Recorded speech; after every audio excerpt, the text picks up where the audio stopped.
I'm 19 years old and I currently study the Bachelor's of Law and International Relations at La Trobe University. I partake in my local community by volunteering with local MPs such as Peter Khalil. I like to also attend and organise events that surround family violence to help ensure that women are heard and young women have voices. I wanted to represent myself as a Muslim woman and represent my community, so I thought why not start at a young age, so when I grow up perhaps I can be in Parliament one day. I feel like I should take advantage of these opportunities and make sure that I advocate on behalf of women, especially in my community that are subjected to family violence.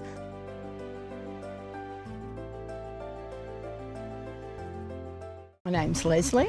I have been with Moreland Family Daycare as an educator for over 36 years, I think. Family Daycare is a wonderful organisation. We look after children in our own home, they blend in with the family and it's fantastic. I love Family Daycare. I can choose my own hours, very flexible. I've made wonderful friendships with lots of the families. I'm now looking after children of the children I used to care for.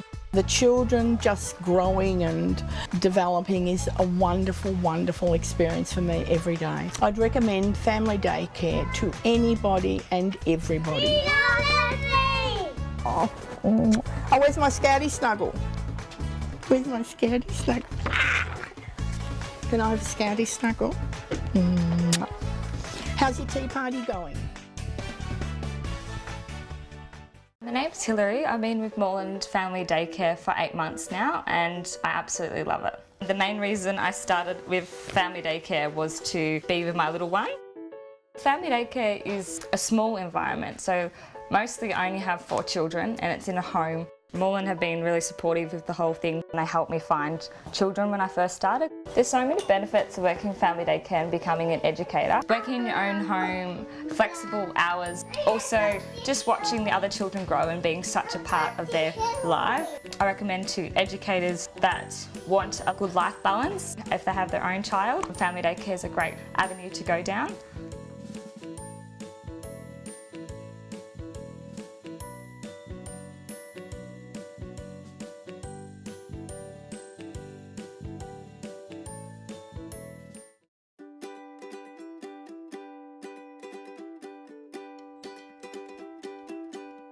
Hey Moreland, today I'm down in St Kilda for the Midsummer Pride March supporting the LGBTQ community.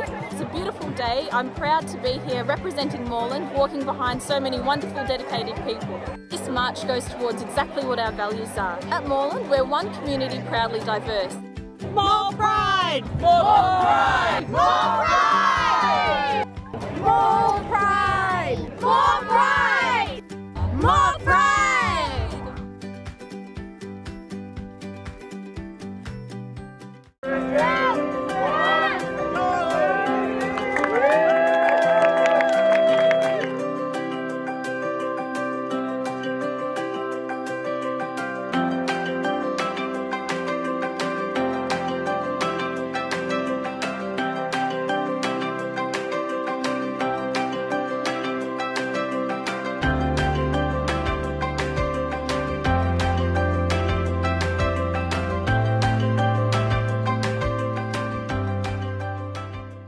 I'm Moana Hope, most people call me Mo. I've grown up playing at Glenroy Football Club and now I play for Collingwood Football Club. I grew up in Glenroy, born and bred. My first year ever I played at Hatfield. From the second year all the way up to under 12s, it's Glenroy Football Club. I'm one of 14 and the reason why I got into it was my dad and my brothers. I used to watch all their games from the age of 3. It was community football, so it was the best type of football. So proud. Local footy is really important, I think, especially Glenroy being a suburb and this being the main supplier. And to viewers joining us on the live stream from home this evening, my name's Philip Priest. I'm the Group Manager, City Development here with Council. As our previous Chair of the Urban Planning Committee, Samantha Ratnam, has now resigned from Council, at tonight's meeting we require councillors to nominate an interim chairperson. So if I could have a motion for an interim chair, Councillor Kavanagh. Do I have a seconder? Can I nominate Councillor Alan Davidson as interim chair? Thank you. Seconded, Councillor Brood. That's the vote. No, don't have to vote on it. So if there is no other nominations, I hand the chair to Councillor Davidson. Thank you. Thanks, Philip. Good evening, members of the gallery. It's lovely to see you, and to those viewers live streaming at home, good evening.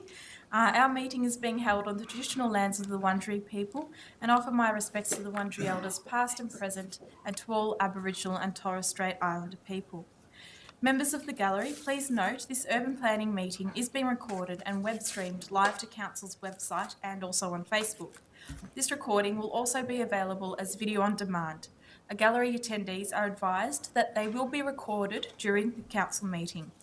Councillors, just as a reminder that in line with the adopted Councillor Code of Conduct, as outlined in our Councillor Code of Conduct, councillors should ensure that they conduct themselves in the meeting with integrity, impartially exercise their responsibilities in the interests of the local community, and not improperly seek to confer or advantage any person. This behaviour will support principles for leadership and good governance that secures public confidence in the office of councillor. And also, members of the gallery, in the event of an emergency or a disruption, we may be required to take action to ensure the safety of all attendees. So please follow the directions by council staff and security officers who we have present tonight. Thank you for your understanding and cooperation with that matter. Now, we'll go in order of councillors who are present tonight. We have Councillor Natalie Abood, Councillor Sue Bolton, Councillor Anna Olivia Carly Hannon, Councillor Ali Ofrani, Hi. Myself, Helen Davidson, Councillor John Kavanagh, Good evening. Councillor Dale Martin, Councillor Mark Riley. Good evening. And the officers in attendance tonight are Group Manager of City Development, Philip Priest, Planning Coordinator, Narelle Jennings, Principal Urban Planner, Vita Galanti, Urban Planner, Madeline Piper, Unit Manager of Governance, Sally Curran, and Governance Officer, Saskia Hunter. And councillors, I have received an apology tonight from Councillor Tapanos. Is there a councillor who wishes to move that? Yes. Councillor Abood, seconded by Councillor Afrani. And can I put that to the vote? All those in favour of accepting the apology? I declare that carried. We'll now move on to the adoption of the minutes for the meeting held on the 27th of September. Is there a councillor who wishes to move that? Councillor Natalie Abood. Is there a seconder? Councillor Kavanagh. All those in favour? I declare that carried. Now we'll move on to declarations and or conflicts of interest. And I'll just ask councillors, is there a conflict of interest that they would like to declare? Yes, I've got a conflict of interest with DED 9317, 39 Marlborough Street, Fawkner. I am one of the objectors. Thank you, Councillor Farney. And when that application comes before us, Councillor Farney will explain that further. So I'll give the gallery and those live streaming at home a brief introduction of how the Urban Planning Committee will run this evening. The relevant planner will introduce the report and the officer's recommendations. Then I'll give any objector the opportunity to move to the lectern in front of us to make their submission. After this time, the applicant will be given an opportunity to speak. If you're making a submission, please state your name and your address for the record. You're requested to present your viewpoints clearly and concisely on why you support or oppose the planning application.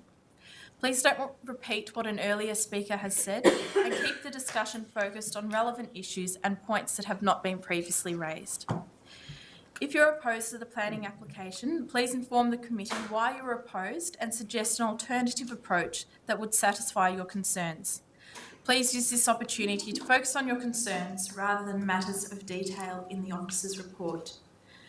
Please note there is a time limit of 3 minutes for each speaker, but as chairperson, I reserve the right to increase or decrease that time available to any speaker. So we'll move on to the first presentation, and that's 104 McBride Street, Fawkner, Subdivision Planning Permit Application 2007-96, and I'll turn to the Planning Officer to introduce that.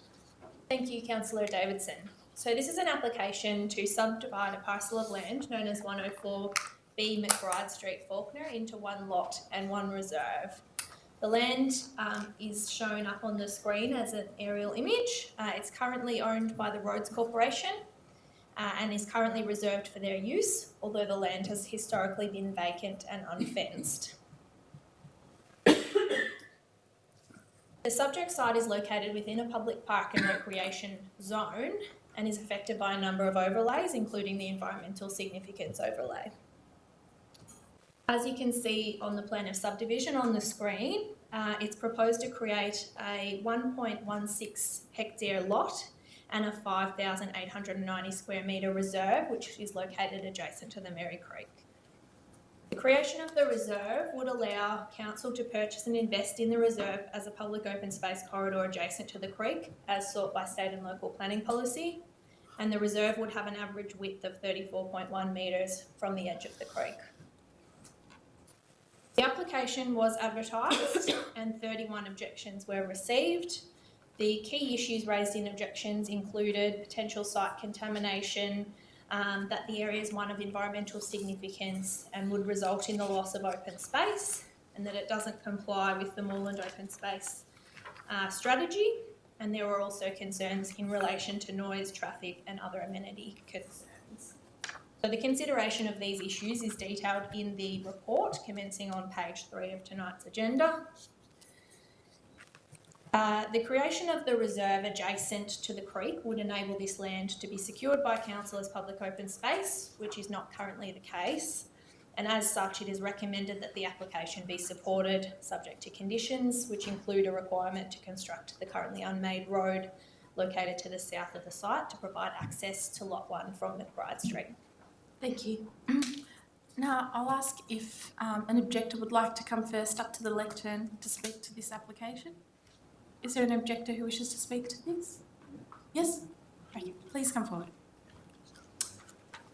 Yes, my name's Bruce McGregor. I live in 103 Mitchell Street, Brunswick, where I've been a resident of Brunswick for more than 40 years, and during that time been actively involved in the creation of the Merri Creek Linear Park.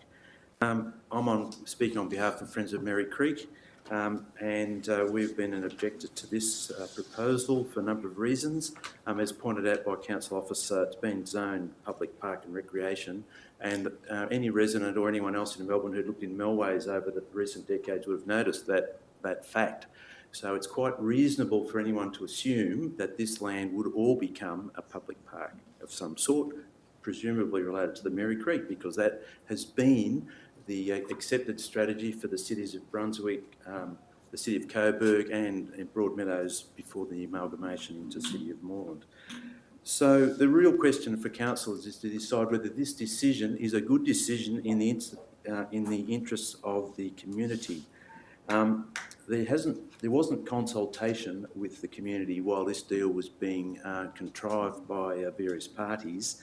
And one of the problems relates to the value of land zoned such as public park and recreation.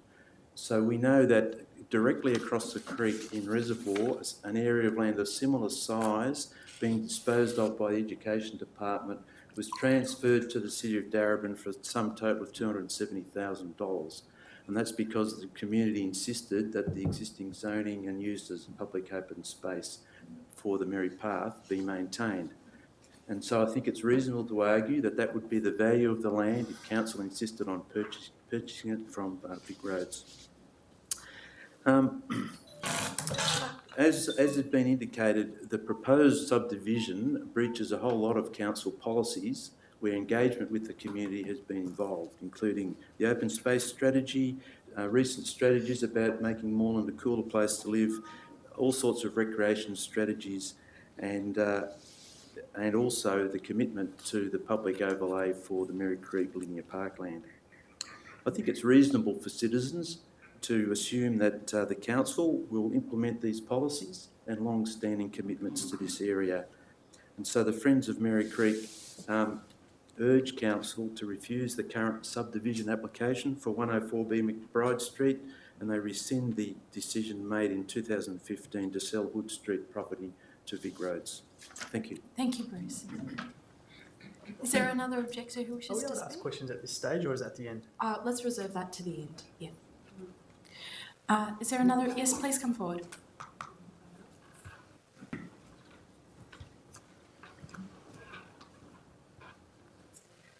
Good evening.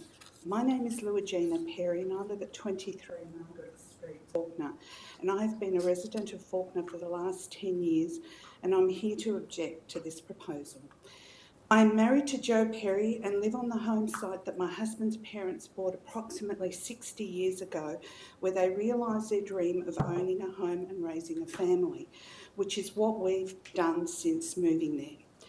When Joe's parents moved into Fawkner, there were no sealed roads and Fawkner came under the jurisdiction of Broadmeadows Council.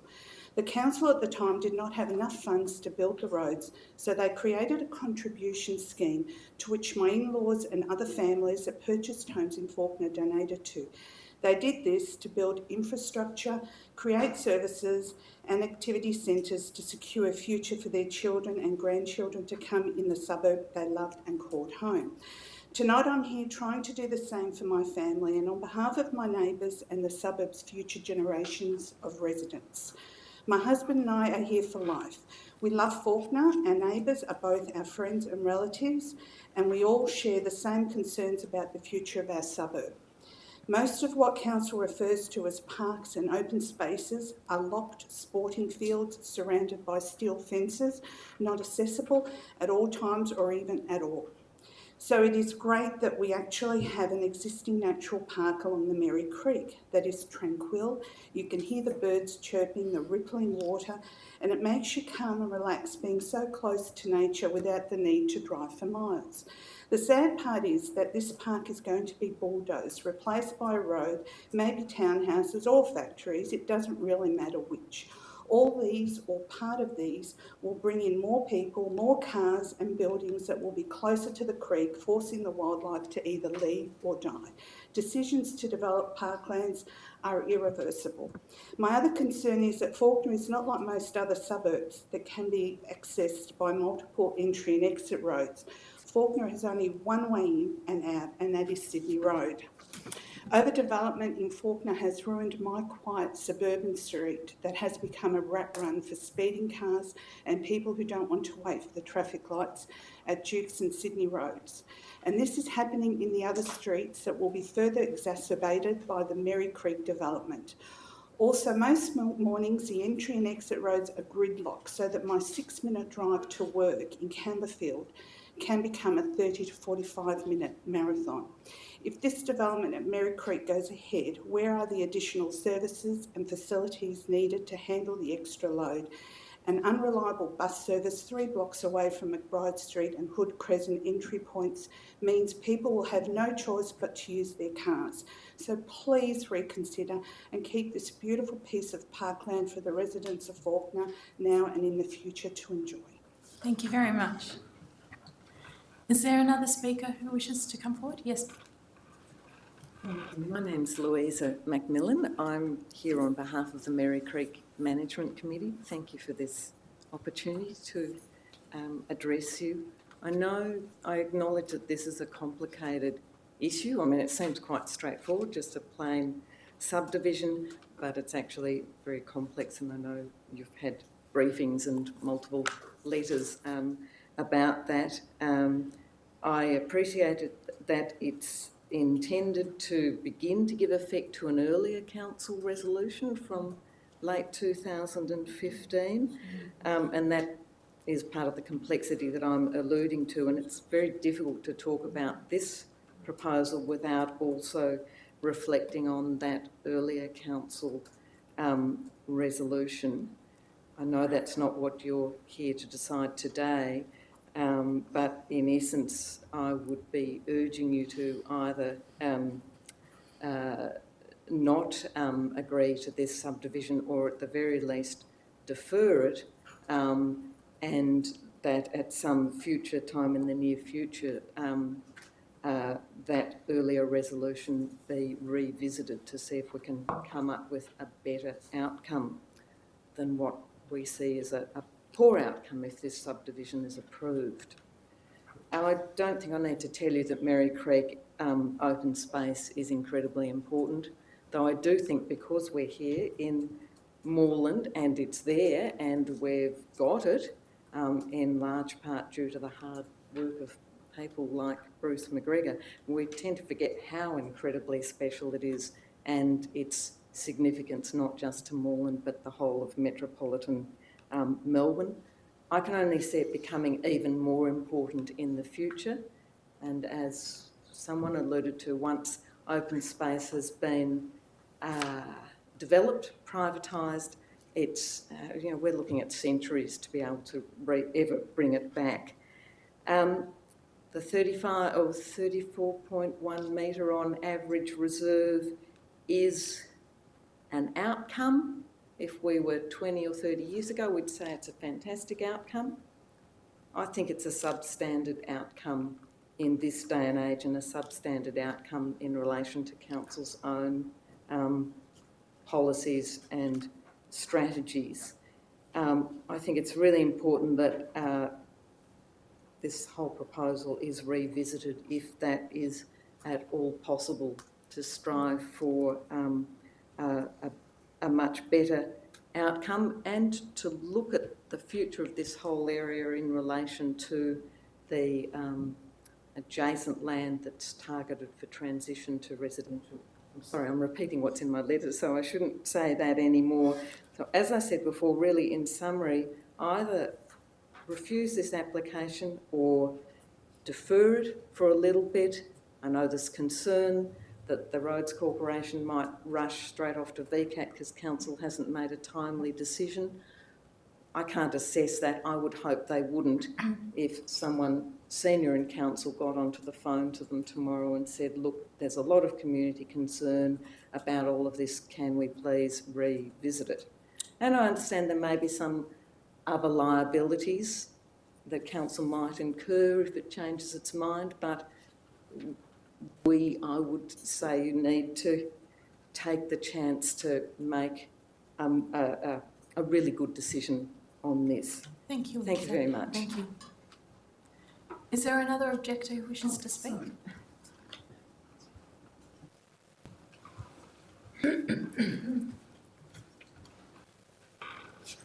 Hi, my name is Sandra. I live in Hood Crescent. It saddens me to think that after a great victory at the August UPC, where the esteemed members of this committee voted against the overdevelopment in Hood Crescent, that I'm back here again defending the rights of my neighbours, our rights to enjoy the access to parkland, quiet, low traffic, tranquil lifestyle afforded to us in the choice of making this unique part of Fawkner our home. And that is adjacent to the Merri Creek and in Hood Crescent's backyard. I attended a meeting at council with regards to tonight's issue and was told that I had misunderstood the land swap, that the parcel of land was just a small measure of land labelled as 104 McBride Street, and yet the council signage appeared at 104 McBride Street and also on the vacant land in Hood Crescent. This implied, and not only to myself, but to several objectors, that the signage marked the area between 104 McBride Street leading to Hood Crescent. Having been told that this decision was made in 2015 is infuriating, given that the residents were only made aware via the signage in July 2017. Having lived in Hood Crescent for 17 years and a frequent user of parkland, I would have noticed the signage and that would have appeared in 2015. Moreover, a fairness of equity justice exists here that has been defied. The key elements of being part of a democratic society where the ideology of transparency wasn't apparent. I attended the Park Close to Home consultation in Glenroy last week, where members of the council spoke about purchasing land to build parks and open spaces. Fawkner was given a low priority, so low that no such meeting was held in Fawkner to discuss the issue of open space. The Park Close to Home project defies logic. It's a wait-and-see game. Wait to see what properties are available in Brunswick and see if the council can purchase them to develop them into parkland, or as is the catchphrase these days, open spaces. If tonight's decision is accepted, Fawkner faces the same poor planning decision that has seen the overdevelopment in Brunswick at the cost of parks and open spaces. If this occurs, we will see our precious parkland adjacent Hood Crescent and McBride Street end up being another Brunswick, densely populated, increased traffic, increased noise pollution, unsafe for our children to play, and unsafe for our elderly to enjoy the comfort of living in a tranquil, peaceful area that we have been accustomed. Thus, in several years' time, will I be attending another park close to home consultation where Fawkner, being the New Brunswick, cries out for park close to home? An ironic twist of fate. Will we be saying, why didn't anyone think of developing the area adjacent to Hood Crescent and McBride Street in a purposely built park for all of Moreland residents to enjoy? What a lost opportunity we'll have had if this proposal goes ahead, thus opening the floodgates for more parcels to be carved up and sold for private dwellings or even industrial purposes. We are currently blessed with this section of parkland that deserves to be preserved for future generations. This is our legacy to our children and our stewardship over precious flora and fauna. I ask the members of this committee to consider carefully the implications of this proposal in light of not just the residents of Hood Crescent and McBride Street, who will bear the full brunt of the decision if accepted, but to all of us here tonight who live in Moreland and for whom the open space is free. I conclude by quoting Councillor Abdoud when she faced with the decision regarding the overdevelopment in Hood Crescent, when she says, we have an opportunity to correct a wrong. So I ask that this committee correct the wrong. Thank you. Thank you, Sandra. Are there any further speakers on this application? No? If not, is the... Oh, sorry. Yes.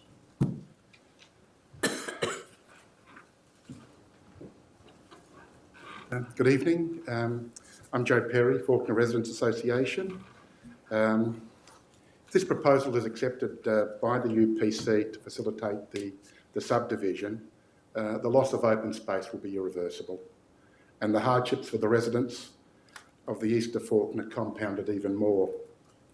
What concerns me the most is that so many residents were completely unaware of the December 2015 decision and how important it is to save the park from development. In campaigning to save this park, I couldn't believe the number of contradictions. I've been advised that Fawkner is awash with open space. We have 14% compared to the council average of 9%. But this fails to acknowledge that Mutton Reserve is fenced off and a large portion of CB Smith Reserve suffered a similar fate following the Fawkner Soccer Club redevelopment. I've been told the Vic Roads land was offered to council, but council declined to buy it.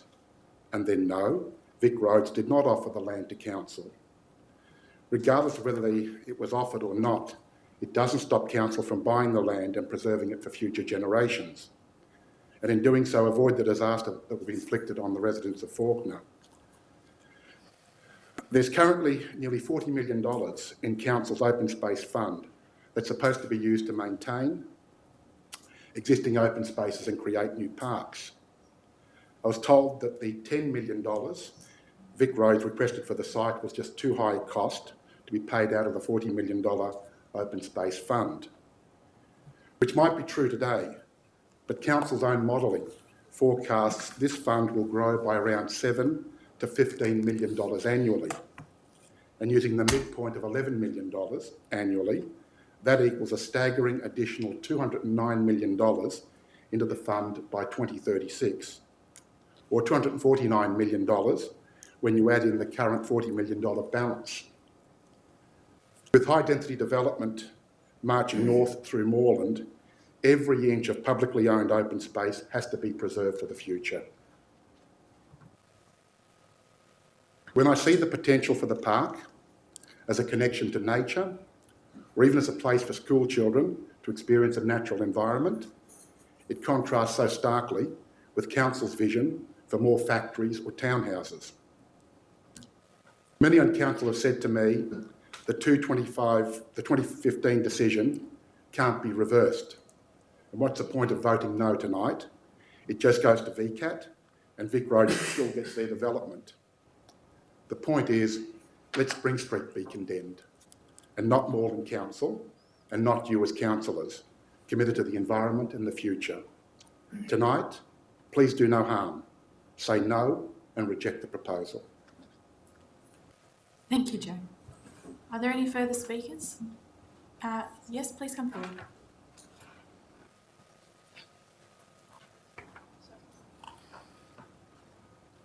I apologise for not being as eloquent or having a prepared speech as Not the at all. other. I'm from Hood Crescent in Fawkner, and I bought the place about a month before the decision was made. I was buying the place under the impression that I was close to lots of open space. That's why I bought there. With like 4 metre squares of concrete backyard, that was really important for my decision. There was no notice up to inform me that this was going to change in the very near future. And myself and my partner really value the open space. We use the Merri Creek Trail to train on. We were using the athletics track in Fawkner, but now it's closed off.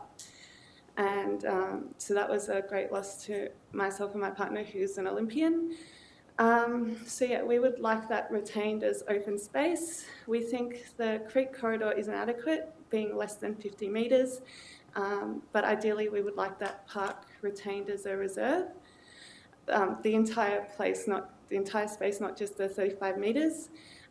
If there is development, it will exacerbate the issues that we already have, which is due to the traffic along McBride Street, and that will spill out across onto Hood Crescent, whether that is residential or industrial.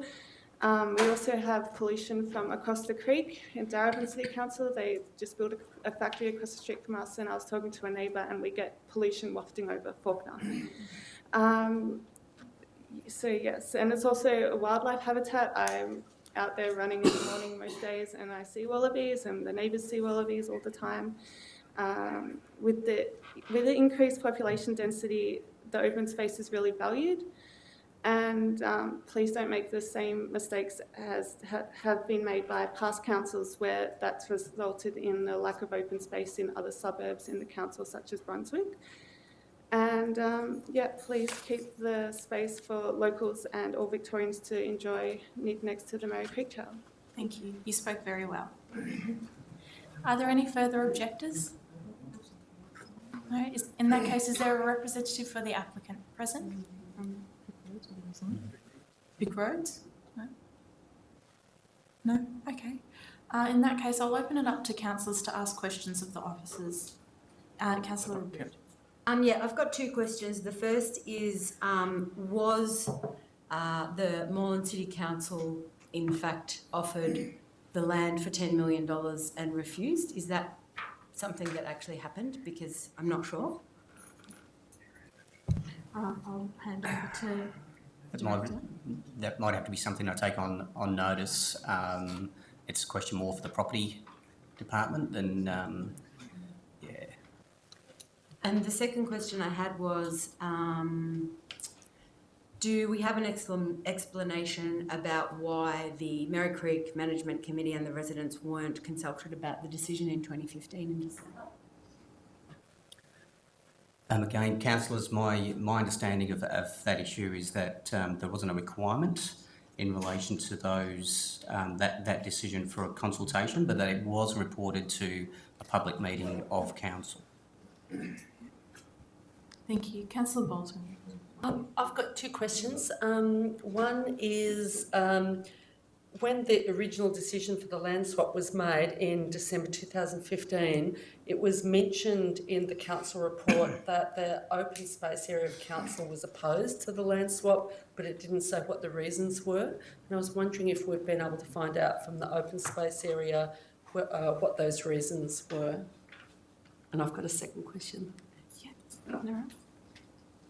Chair, advice from our open space area is that they originally had a preference for a 50 metre wide area, the moss, but as part of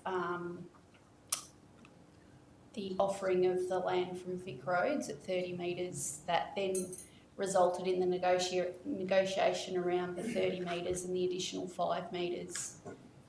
So that's sort of where the negotiations headed. So then it's just trying to achieve the 35 metres. Sure. The question is, just wondering if council ever approached Vic Roads to gift the land to council, because my understanding is it's always been in the notion of a land swap, but was there an earlier period where we asked them to gift the land like happened with Edgar's Creek? Sorry, whoever. Sorry. Once again, through the chair, I think again those questions are matters for the property area rather than what I could comment on in terms of planning decision making. We'll take that question on notice. I believe it has been asked, but unable to answer that for you. Sure. Are there any further questions from councillors? No? Is there a motion a councillor wishes to move? Sorry, Councillor Abood was on her feet next.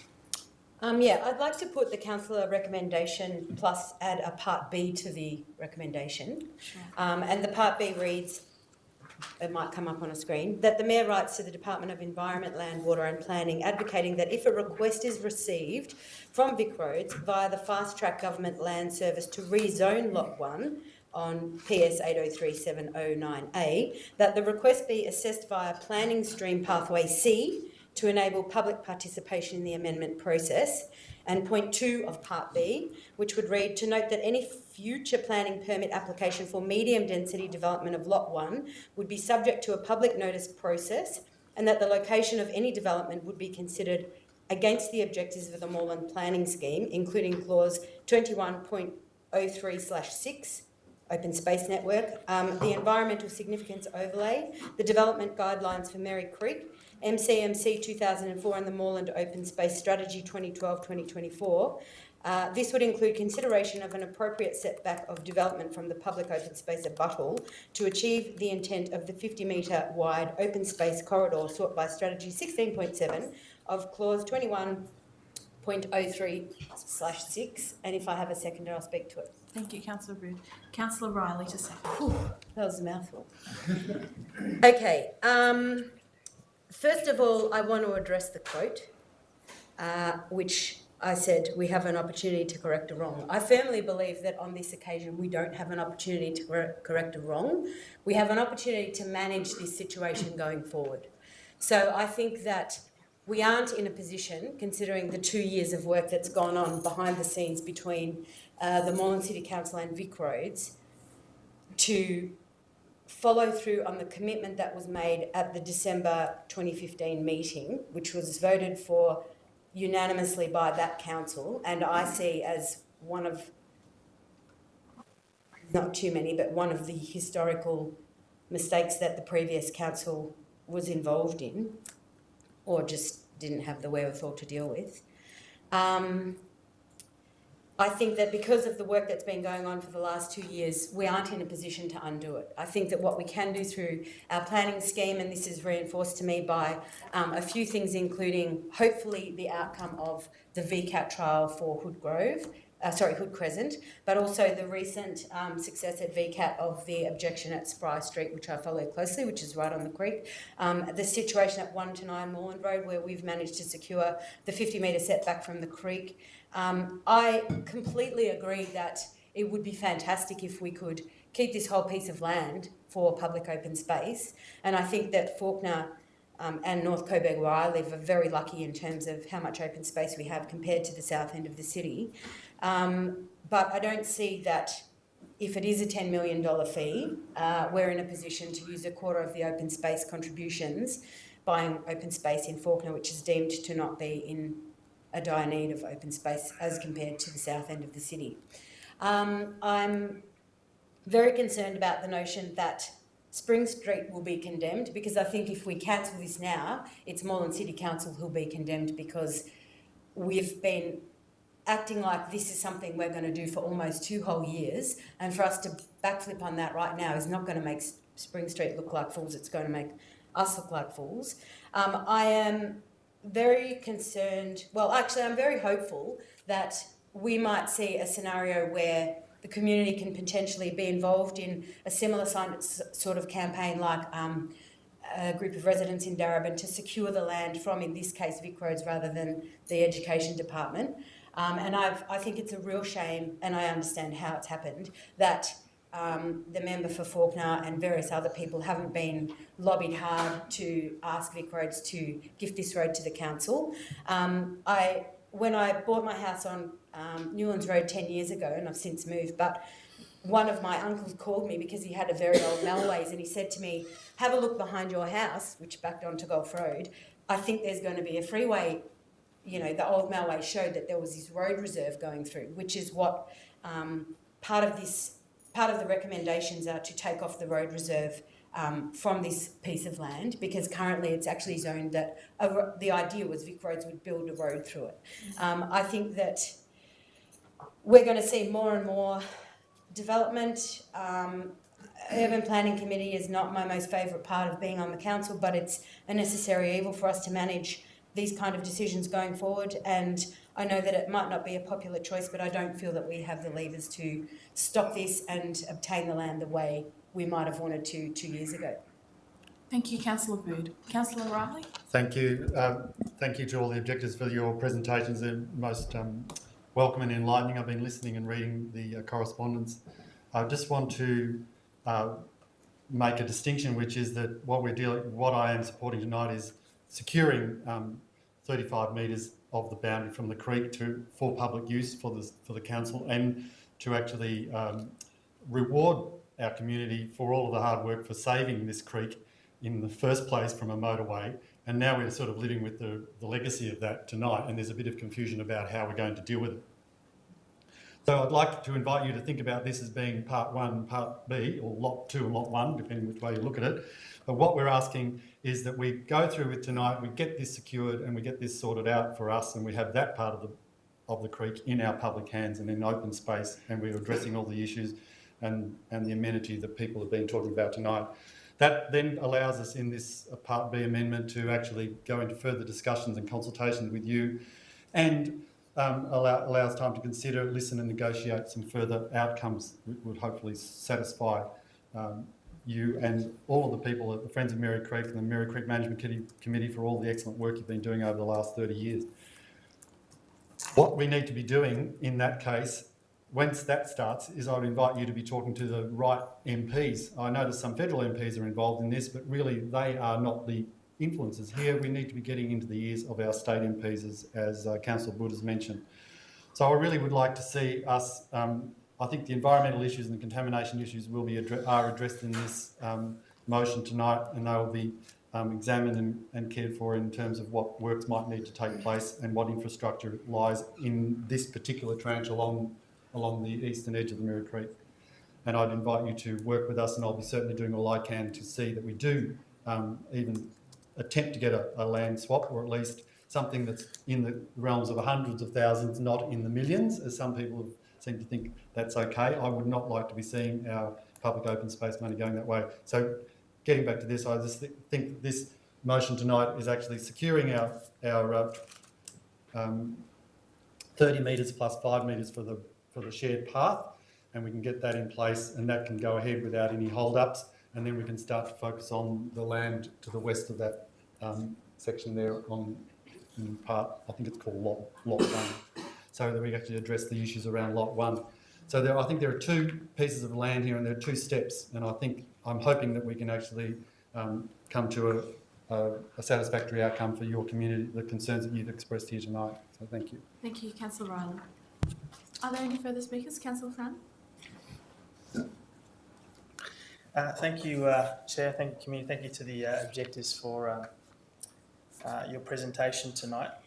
And in fact, I thought it was a great point made from, I think it's Bruce, from the Friends of Merri Creek regarding the school. I just looked it up on the map. It's exactly directly opposite the other side of the creek. So this Lakeside College, it's 1.8 hectares. This site is 1.75, almost exactly the same. And it actually says that they accrued it for $270,000. So a very important point. Tonight, councillors, I ask you to consider whether you want to assist in facilitating Vic Roads with, yes, securing 35 metre setback, but also helping Vic Roads facilitate the removal of the reserve status, the subdivision, and of the lot down the track. That's what we're facilitating tonight. Will we be in a better position in negotiating with the applicant if we retain our particular land and very strongly object to any type of development, or are we in a weaker position by helping facilitate essentially the redesign of that particular area to help facilitate the redevelopment down the track. I understand that one of my fellow councillors will be foreshadowing a refusal, and I ask you to consider that, because I think we need to be in the strongest position possible when we go to the applicant in not facilitating any type of land swap or any type of development, and sending a strong message that we expect to be treated exactly the same way as Darebin Council were treated just across the other side of the creek. We expect our ratepayers to have to pay the exact same price that the Darebin ratepayers had to pay. We expect fair treatment across this side of the creek. Thank you, Councillor Franey. Councillor Martin. Thanks. I'll be rising to speak in favour of Councillor Aboud's amendment, and essentially this is a really challenging process, and exactly what Councillor Aboud said before, we're managing this process, we've inherited this, and there's a couple of scenarios that this could go down. The one scenario that I really don't want to avoid is the scenario that happened on the other side at Moonee Ponds Creek, where we had Hopetoun Avenue come up, and what happened was Melbourne Water decided to go through a fast track process, rezoned it to residential, a residential lot, and then they said, yeah, you can buy it back at residential rates. So what could happen here, and what could happen tonight if we defer this? Vic Roads and the state government could turn around tomorrow and say, we're going to fast track this. This is all residential land. You can buy it back at whatever it costs at residential rates. That would have to come out of our open space budget, and that's not money that we have to spend on parkland that we should. This parkland should we. Why is the state government allowing transfer of money from one level of government to another? This is just absolutely ludicrous, and this is what's happening all over the state at the moment. If we defer this tonight, we lose the ability to add in these amendments. We lose the ability to, that if they do go down that path at some point in the future, to actually have community consultation. If we defer this tonight, they go to VCAT and that doesn't get in there, they could just run through a situation without having any community consultation, which is even more ludicrous. And you know, looking at this is a subdivision. Zoning tomorrow will still be a public park. At the end of this decision tonight, it's still going to be a public park tomorrow. And what we need to do as a community is to get together and go to the state member and say, we don't want this land rezoned at all at any point in the future. And that's what we need to do. We need to get behind it, because at this stage, and yes, we're not incredibly happy. At 50 metres along the entire Merri Creek would be ideal. But this is the situation that we've got, and we can't risk a situation where we end up having to pay or having to fork over millions and millions of dollars for this block of land that we might not be able to afford. So that's why I support this motion tonight. Thank you, Councillor Martin. Councillor Bolton. Yes, I would urge councillors to reject this resolution, and I've got an alternative resolution which calls for rejection of the planning permit. I think, you know, I mean, we go to public consultation for a purpose. If we just think a decision is a fait accompli because a certain amount of work has gone into a project, then what's the point of having public consultation? We might as well just call ourselves a rubber stamp. I think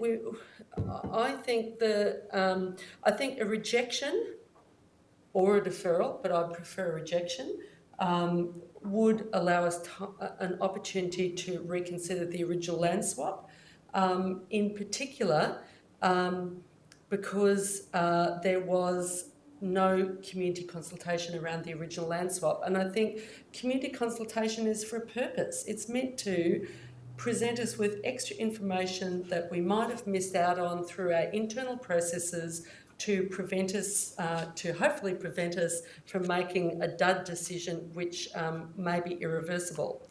I think if we pass this subdivision tonight, I think it will be an irreversible decision. Yes, it's true, it is still zoned public park and recreation zone with an underlayer road reserve. And I certainly, if it does pass tonight, I would certainly be campaigning for Moreland Council to campaign to keep that zone and not rezone it. But I think council was sold a dud by Vic Roads personally.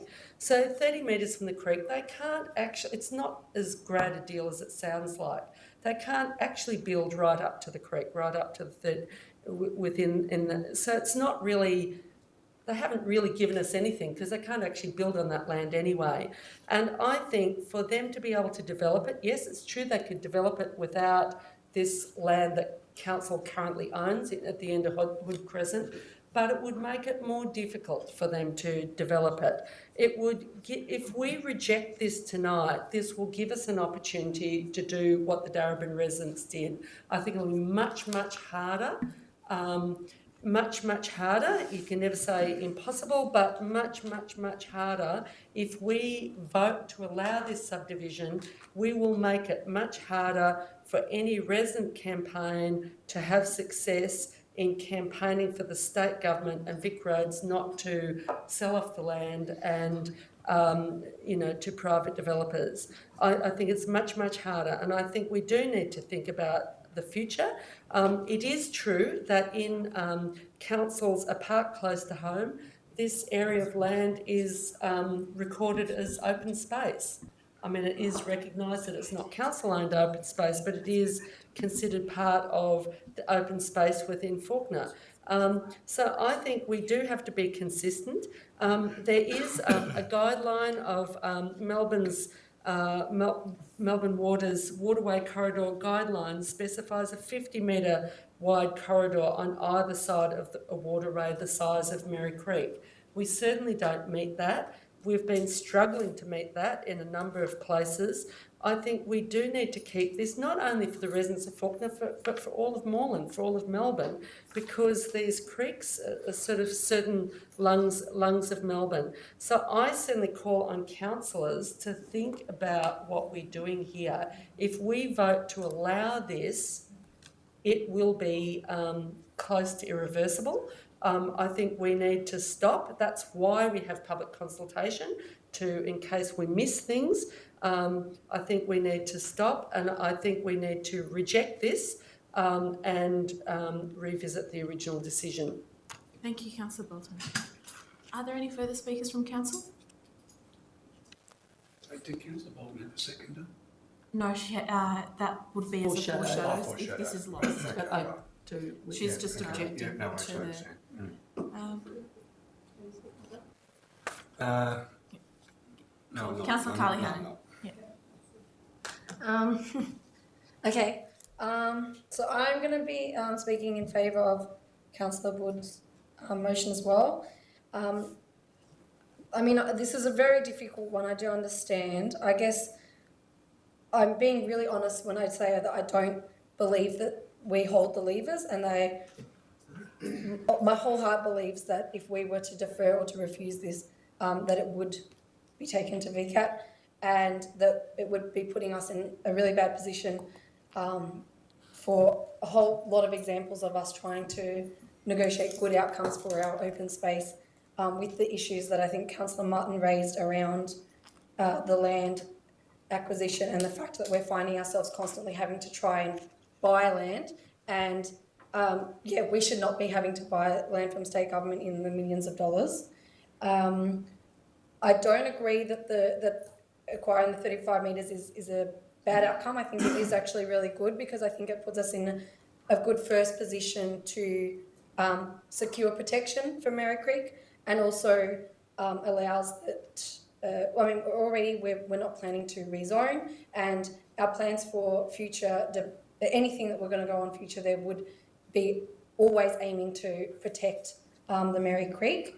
And one thing that I would say around the community consultation is I think that it was not ideal that it didn't occur in 2015, and that one thing I think we are seeing now from our current council, and with the fact that all the councillors are on urban planning, is an improvement in consulting with community, and that I do believe that we have actually the ability with all of the councillors and with the community to move with this Part B and to actually demonstrate and negotiate and campaign for why this should be maintained as open space, and how that's going to be able to benefit and meet the objectives of both council and state government.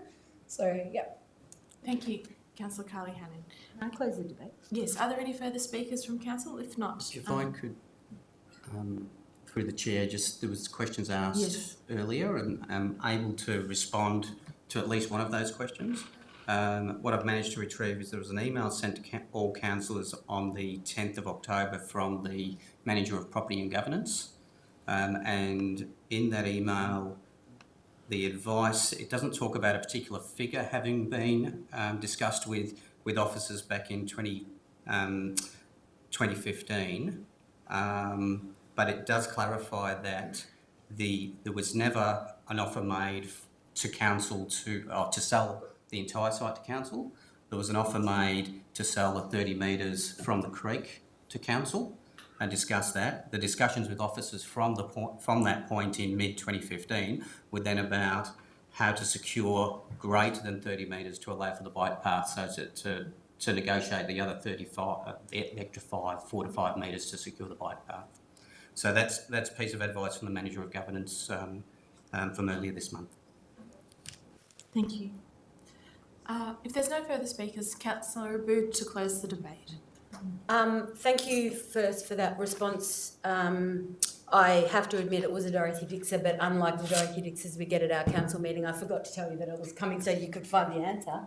I've been following this quite closely since May, when I was first emailed from the by the MCMC to try and find a way to reverse the decision.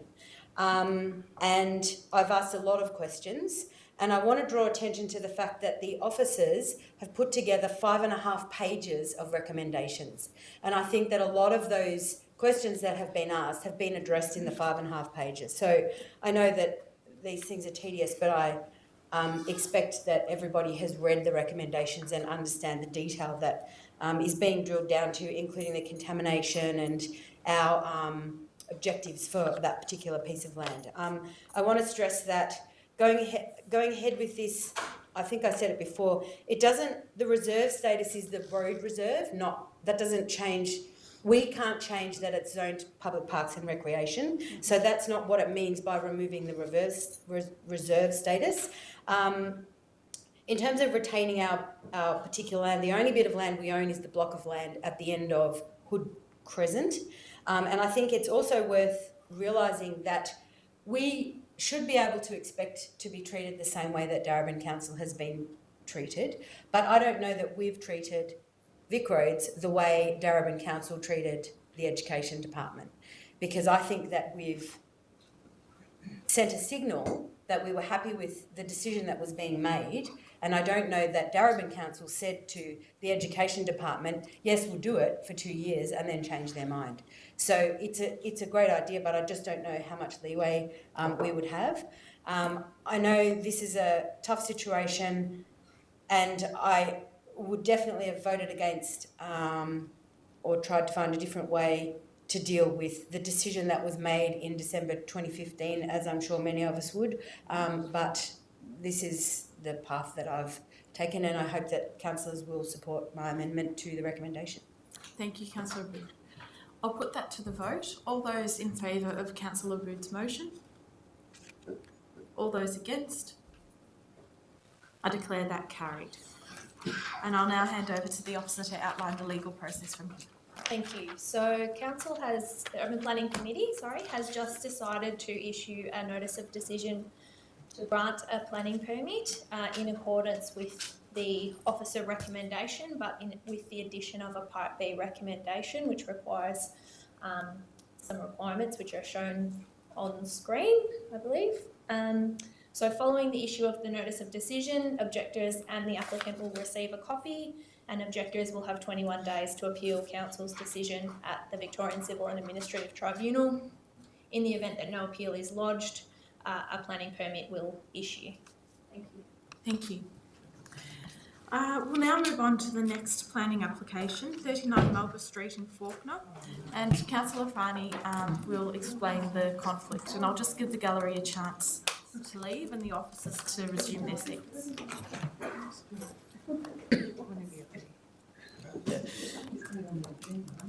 Councillors will note that I have not participated in any discussions regarding this matter. I believe I have a conflicting personal interest in this item, as I lodged a formal objection to this application and as a result may not be seen to have an open mind. I therefore seek the committee's consent to be exempted from voting on this item, and I will be leaving the meeting for the debate and decision. Thank you, Councillor Franny. Okay. So I'll need to put that to the vote. So all councillors in favour of consenting to Councillor Franny abstaining from voting against this, being exempt from voting against this, I declare that carried. Thank you, Councillor Franny. Okay. We'll just, sorry? Yeah, that's fine. It's quorum. Yeah.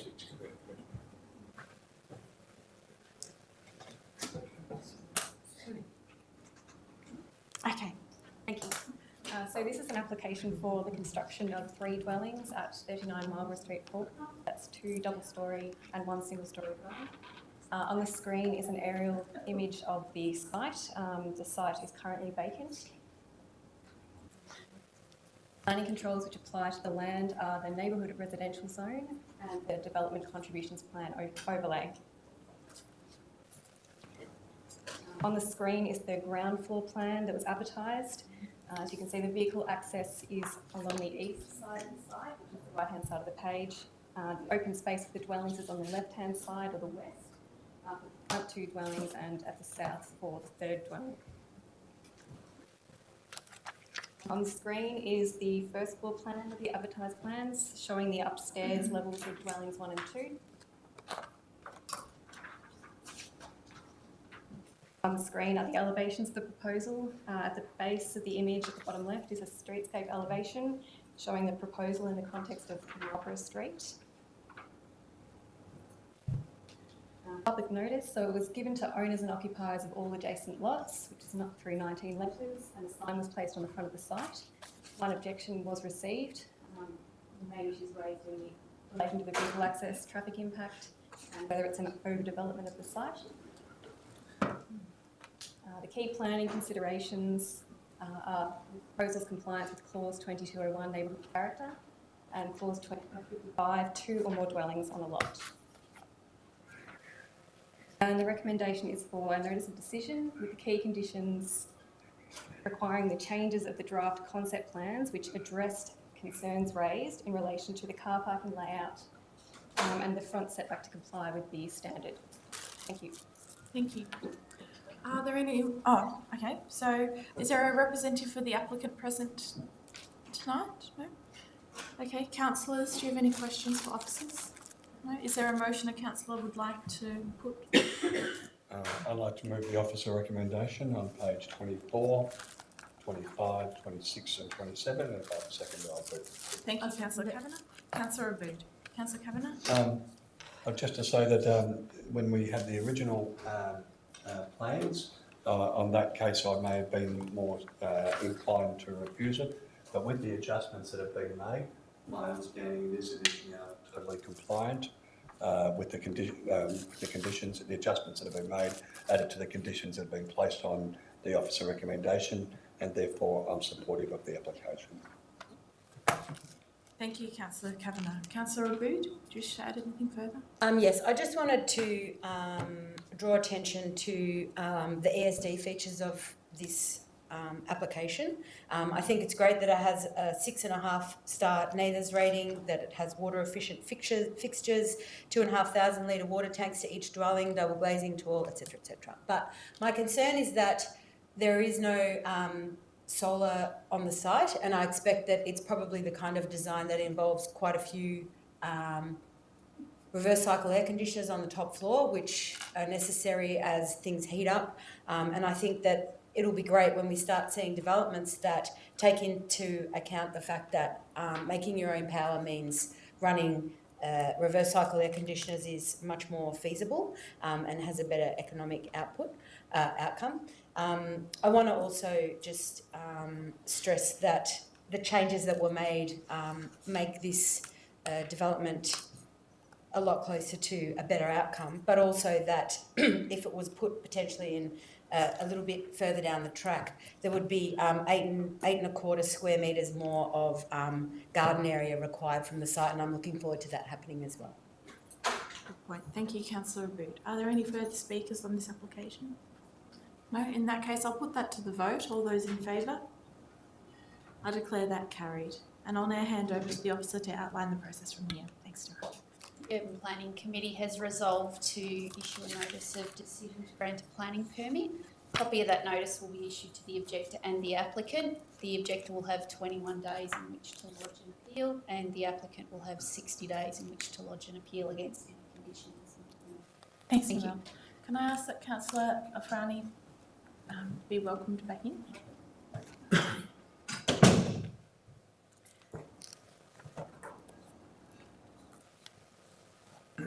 Now we'll just wait for Councillor Afrani to return.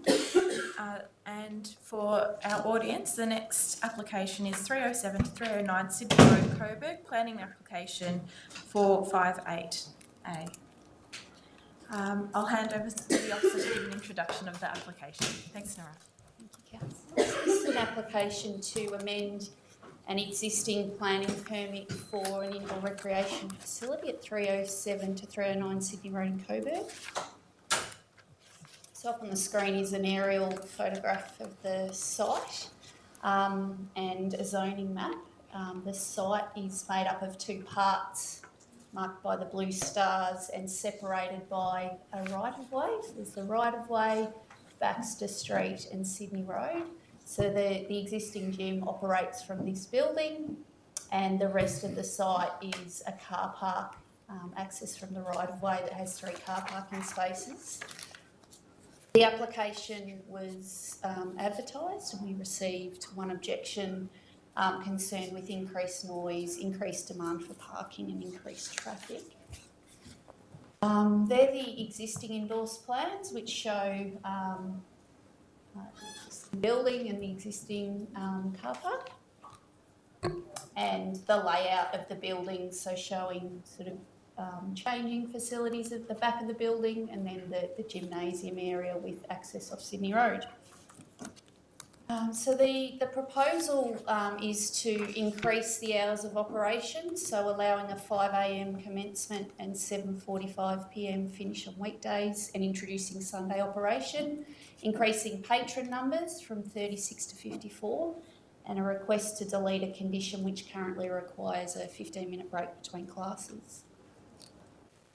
So the key planning considerations have been whether the increase in hours and patron numbers is appropriate in the context, and the impacts of additional demand for on-street car parking.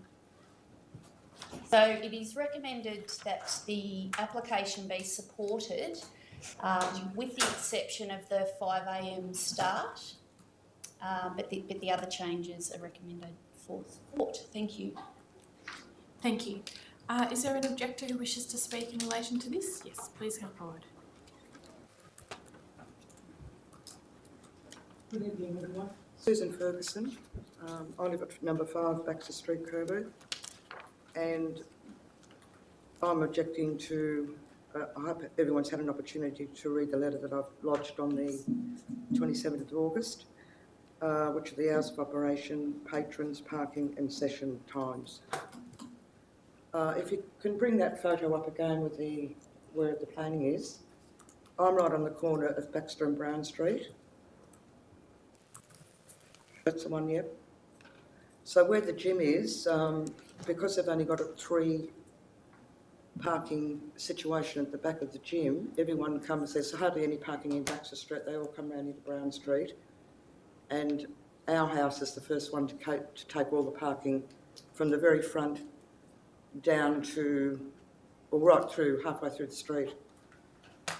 Most times of a Saturday, both sides of the street are taken up from early hours in the morning till, I think they're closing at the minute. I don't know what the closing time is at the minute, but there's absolutely no parking Saturdays. Extended hours, you know, we're getting disturbed at 6 o'clock in the morning now with gym music and cars pulling up and going and coming and going. So there's really no sufficient parking to have an increase of another 18 clients to come in. Has everyone read the letter that I've sent in at all? Yep. So they're the points I'm making, the sessions, and there's, you know, it's a lack of quality of life. Okay. Thank you very much. Thank you. Oh, with the, you may have only had a couple of rejections, like objections, I should say, because I think there was only, I got a letter, my neighbour didn't get a letter at 3 Baxter Street. I've been in contact with him. So unless there's more letters sent out so people are aware of the changes at the gym. Yeah, I think they would have had a sign at the front as well indicating the changes. But not everyone walks down Sydney Road. Okay. Thank you. Thank you. Councillor. Could I just ask a question? Sorry, Susan. Thank you for sending the letter through. I just have a question in regards to the music. Have you lodged formal complaints with council in regards to the music at all? No, I haven't, because this came up in the meantime. Okay. Yeah, you can clearly hear the music at 6 o'clock in the morning. So I think that's something that we'd be all interested in knowing if that is disturbing residents. And also the parking. We've come out twice last week and our driveway has been partially covered by a car. So, you know, obviously we can't get our car out because you've got to run around at 6 o'clock in the morning to find out who parked there. Okay, thank you. Sorry, councillors, I'll just continue with the objectors and then the applicant, and then perhaps we can ask questions. Sorry. That's okay. Is there another objector? Yes. Good evening, Vivian De Cleaver. I'm in Brown Street, 14 Brown Street. Can I reply to the music? Sure. Because I heard people complaining about the music in Baxter Street. One of the problems that we have, and that I sort of found out, that not all residents are confident enough to write to the council, and some people really do not know how to go about it. And I think that is something that we need to keep in mind. People might feel distressed, they might feel that their rights are not met, but I do not know how to approach the council. And I think, and people have complained about the music at 5 o'clock, but they don't know. And I know that the last complaint that we had, I had to do a lot of emailing, because people did not know. I live in Brown Street, and Brown Street is adjacent to, it's the next street to the Baxter, adjacent to Baxter Street. And we have limited spacing some of the time, not all of the time, but some of the time, particularly around about 5 o'clock, 7 o'clock, and at weekends, because we are so close to the restaurants. And I know when I do come back from work in the evening around about 5:45, sometimes I can't even turn the corner because the cars are parked so close to the curb that it's sort of difficult to come across. And when I come into Brown Street, most of the Brown Street has got cars on either side, and I have to be very, very, very careful in manoeuvring the car. We are not against having, more people or car, but what I really think needs to be looked at is the car parking, because at the moment, the way it is, unfortunately, I live a little bit further down, because if I lived where Sue lives, I would have nowhere to park my car at 5:45 when I come back from work. At the moment, I still can, but that's sort of, I'm worried that with the new patrons, the new number of patrons, not having a time in between sessions, that I perhaps might also not find a car park. And it is awful coming to, after a hard day of work, driving home and finding that there's nowhere you can park. I have street parking only, so we are quite concerned about that. Can I ask you a question? Yes. Sorry, Councillor, but let's leave it to the end and we'll hear the applicant and then ask the questions. I shouldn't have. But I want to ask a question of the resident, not the officers. That's okay. We can leave that to the end as well. Yeah. Yeah. We'll leave it to the end. So I'm finished. I'm finished. So okay. Great. All right. Well, take a seat, and I'll see if the applicant or a representative for the applicant's present, and then we'll go back to questions. Please come forward. Oh, the finance. Good evening, councillors, ladies and gentlemen of Moreland. My name is Joel Pearce. I'm the owner of a small company called J&R Fit for Life Proprietary Limited, who own and operate 2 fitness studios in the northern suburbs of Melbourne. I'm here tonight in support of our application for an amendments to an approved planning permit for our fitness studio at 307 to 309 Sydney Road in Coburg. Since opening our doors in January 2017, our facility has quickly become one of the most chosen group fitness facilities in Melbourne. Our goal since opening has been to contribute strongly to improving the physical and mental health of the people of Moreland. We have forged strong and lasting relationships with many of our neighbours, residential and commercial alike. We have many members who reside in very close proximity to our studio, and they have been nothing other than complimentary about our responsible approach to business and being a great corporate neighbour. Since opening, we've had no complaints with regards to any area of our operations, further vindicating our standing as a responsible and considerate neighbour. We understand that we have an objection to our proposed amendments from Susan Ferguson, and we wish to address her areas of concern tonight. After a thorough review of the report included in the agenda for this UPC meeting, we understand and welcome the council officers of Moreland satisfied the parking and traffic impacts of our proposed amendments not being of any impact to the local amenity, and sincerely hope that the councillors present here tonight agree with this conclusion. With regards to the report, it was also suggested that the introduction of 5 a.m. sessions was not supported due to potential additional unreasonable noise from our premises. The proposed 5 a.m. sessions are absolutely essential to the ongoing success of our business. Without the introduction of these sessions, we will be unable to grow our business during the key trading period for fitness activities. And for this reason, we will comprehensively outline how we propose to ensure that these sessions will have no impact to our neighbours.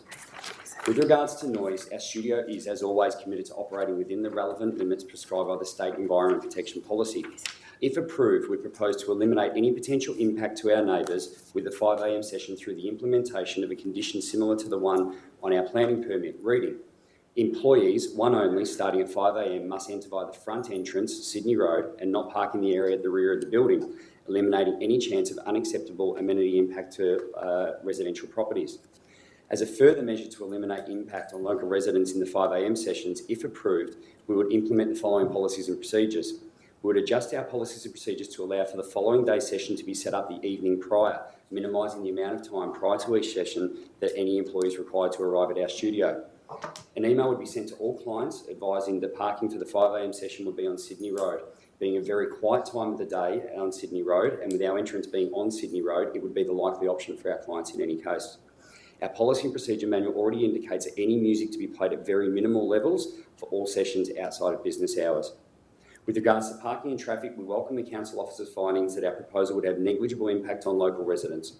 We welcome their support of our proposal to increase maximum patron numbers and remove the condition requiring a 15-minute break in between sessions. We sincerely hope the councillors present tonight agree with this conclusion and also support these recommendations. In summary, we'd like to assure Mrs Ferguson, our neighbours and the people of Moreland and councillors present tonight that we are absolutely committed to being a wonderful corporate citizen within our local community.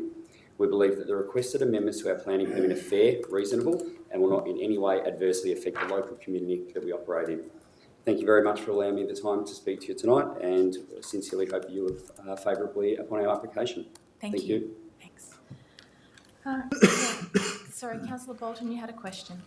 I just wanted to ask either one of the objectors, Vivian or Susan, to maybe give councillors a little bit of a feel for how many properties on Brown Street might have off-street or on-street parking. I mean, you don't have to be precise, but you know, most houses have off-street parking or on-street? Sorry, if you're going to answer the question, please come to the lectern, just for the audience at home. Most of the houses are about 22 residences in Brown Street, and of those, about 5 have off-street parking.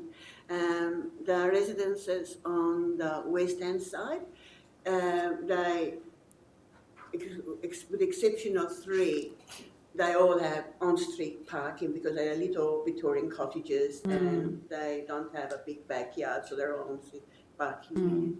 So of those 22 residents, about 5 will have off-street parking.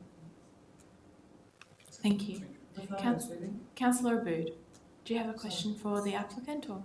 Yeah, the objectors. I just wondered if Susan or Vivian, you've ever approached the council about potentially getting permit parking or any kind of changes to, I mean, what I know and I've seen happen in other areas of the city when you're so close to Sydney Road is parking is becoming a huge issue, and obviously we're going to need to help you resolve that. I wonder if you've had any interactions about the parking with council so far. Actually, I think that I personally think that's a good decision.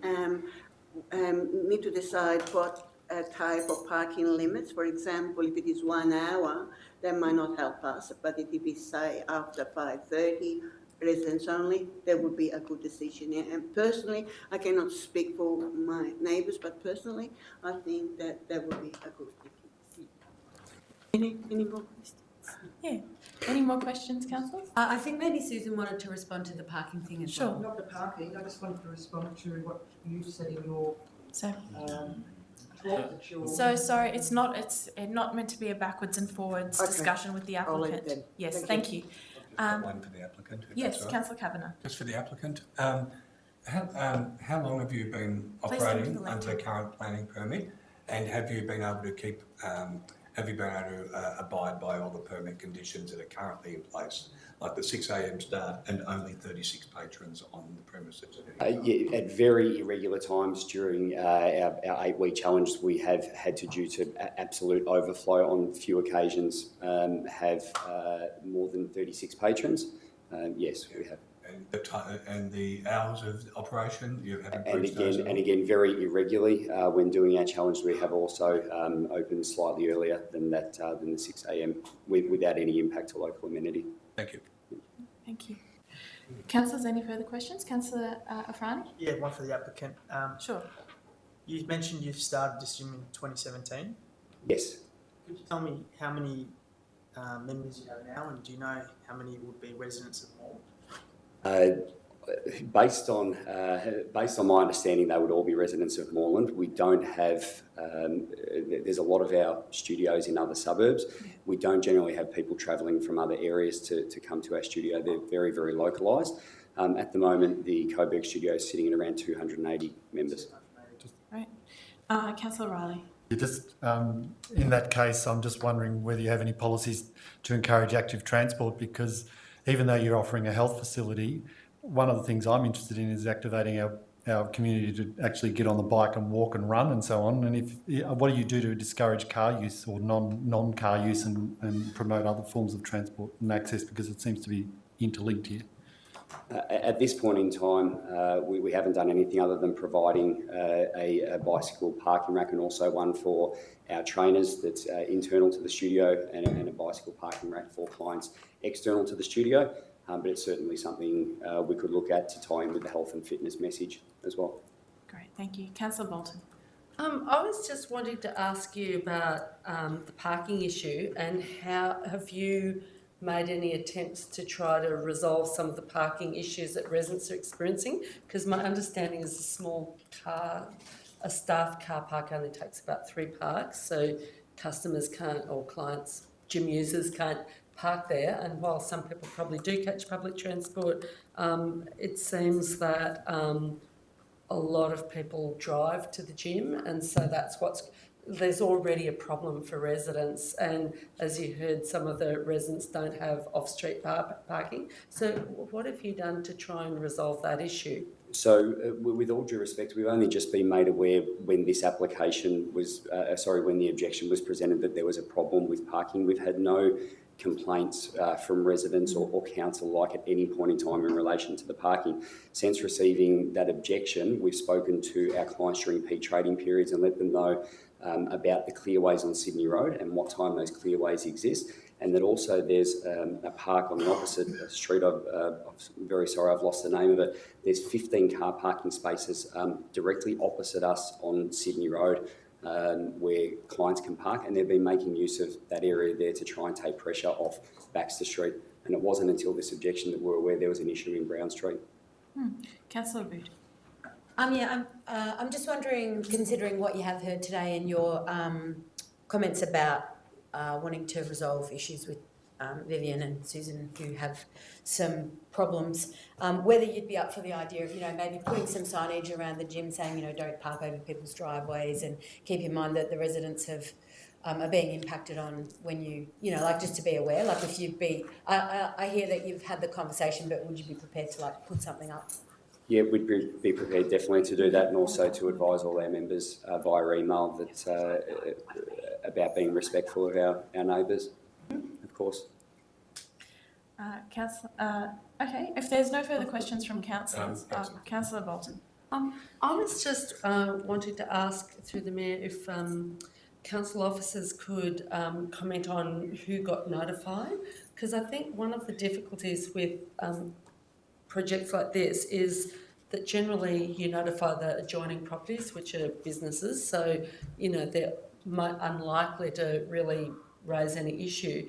But it's it's really only because at least one resident did get notified that the gym owners become aware of the parking issues on the street. So I'm wondering how many residences along the street actually got notified. That through the chair. So in this instance, letters were sent to all adjoining properties, and in addition, properties on Baxter Street up to Brown Street, and sorry, I forget the name of that street. So both 3 and 5 and 2, 4 to 6 Baxter Street, as well as properties on the other side of Sydney Road to the south and north. And there was a sign placed on Sydney Road and a sign placed on Baxter Street frontage. Great, thank you. Okay, if there's no further questions from councillors, Councillor Frani's on his feet. Yes, Mayor, I would like to move essentially the council officer's recommendation with a slight amendment, and that is to allow the premise only on Monday and Friday, just during the week, to operate from 5 a.m. to 7. Slight amendment from the officer's recommendation is the 5 a.m. start. Sure. If I have a second, I'm happy to speak to it. I'm happy to second that. Thank you, Mayor. Mayor. Look, the question regarding the parking at 5 a.m, that's the question we've got to ask ourselves tonight. At 5 a.m. on Sydney Road, there is no one stopping you from parking at between 5 and 6. There's no clearway. The clearway starts at 7. There's no 1 hour or 2 hour or half hour or quarter hour parking provisions. It starts from 9 a.m. onwards. But at 5 to 6 a.m, it would be illogical for one of the members of this gym to park 2 blocks away in the residential streets rather than park right in front of the gym on Sydney Road. So the main traffic activity will be on the main road in the main activity centre right in front of the gym. So there will be very minimal impact on the houses behind this gym in regards to the parking. And the 5 a.m. start is crucial. I'm a user of a gym and I go to the 5:30 class of my gym. The reason I do that is because I cannot get back home, have a shower and then get to my job in the city in time before 9 a.m. if I don't. But it's not just the people that work in the city. I understand there are many people that work within Moreland that go and start early classes. If we are serious about looking after the residents' physical and mental health, we need to think about the people that need to go to gym classes early. Not every working mum and dad has the luxury of going to gym after work. Not every city worker has the ability to go gym in the evening.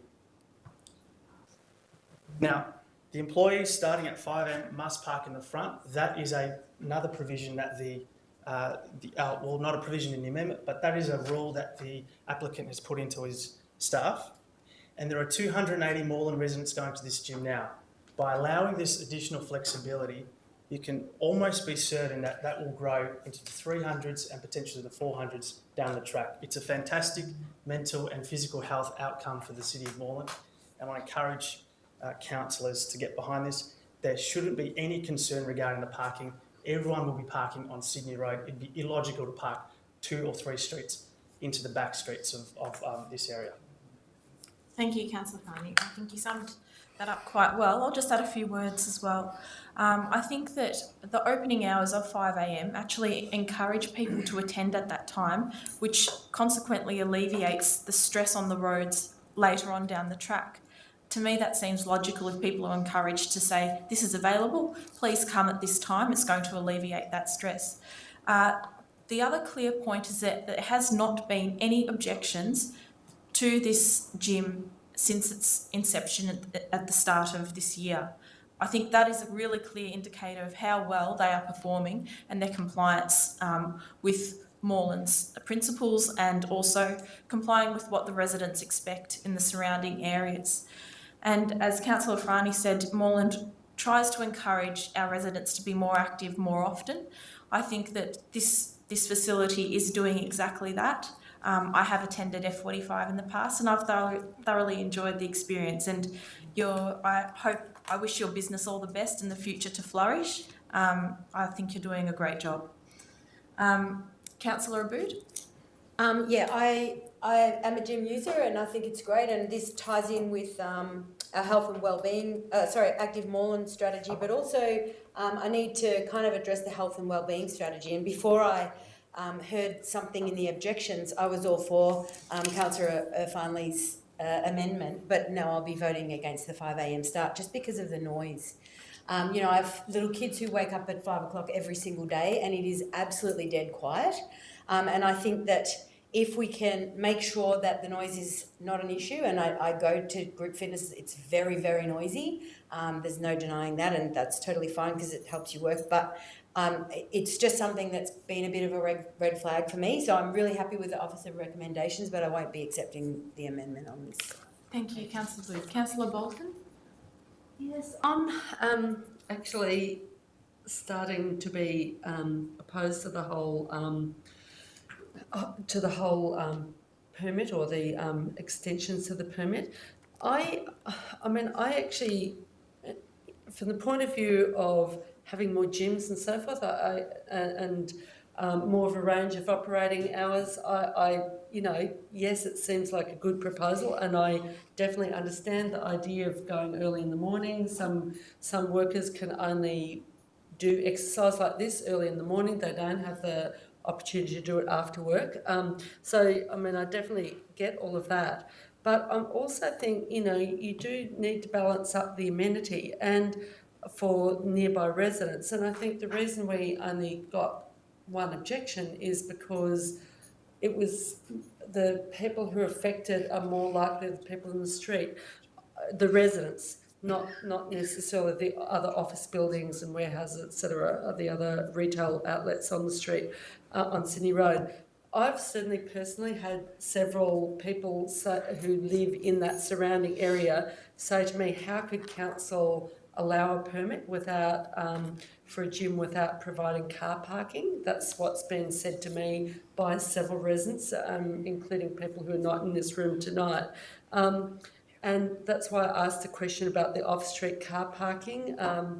If residents have no off-street car parking, then that is an impact. I mean, so at the moment, without extending the hours, without increasing the number of patrons, it's already having an effect on the street. It may be true that people haven't complained, but I think I get the impression from some of the residents in the street that people don't think there's a point to complaining because they don't think you can do anything. So I think that's my reading of the sentiment from the people in the street. So I think I'm against the expansion because I think I get the fact that the gym is great, but I just think it's got too much impact on the nearby residences, is my feeling. Thank you, Councillor Bolton. Councillor Kavanagh. Yes, I rise to speak against the alternative motion, and I foreshadow that if that's unsuccessful, I'll be moving the officer recommendation. I do think that the noise is an important issue at 5 a.m. in the morning, and I understand that it's Sydney Road, but it does have an interface with residences at the back, and they're being, inconvenienced by that. The other thing is that the officer recommendation does, I think, reach the right compromise in my view. It is still granting the applicant an extra 15 minutes in the evening, and it's granting him Sunday morning from 8 a.m. till 12, which I think is reasonable, and also allowing him to extend the amount of visitors at one time to 54, and eliminating the condition previously that required a 15-minute break between classes. So I think I honestly believe that in this situation they've reached a fair compromise, our officers, and that's what I'll be supporting. Giving the business some more certainty, because obviously after 12 months of trade, we haven't had any complaints about breaking of permits, etc., and so we're giving a bit more leeway. And that site before this application has been a contentious site at times with previous operations that were going on that site. So I think that the officers have reached a correct compromise, and that's what I'll be supporting. Thank you, Councillor Kavanagh. Are there any further speakers? Councillor Martin. Just really quickly, I rise to speak to keeping it at 6 o'clock at the officer recommendation, purely, again, on the basis that what the residents have said around the noise. I realise it's an activity centre. We want to help this business. We want to encourage people in Moreland to get active. I think that's great. I really want to say to the objectors here, all of our cards are at the front. We really want to help you with the noise. If you're having noise issues, we want to help you with the parking. Get in touch with us. I'm sure every councillor in here would be able to help you out going forward. And that's not just issues around parking with that business. It might be other businesses as well. So I'm happy to help out where we can going forward. Thank you, Councillor Martin. Are there any further speakers? No, in that case, I'll put that to the vote. All those in favour of Councillor Afrani's motion? All those against? I declare that lost. So, Could I move the officer Kavanagh. recommendation, please? Yes, Councillor Kavanagh. Is there a seconder? Councillor Abood. Is there any further discussion from councillors? Councillor Bolton? Well, I'd like to propose an amendment to the officer recommendation to remove the Sunday.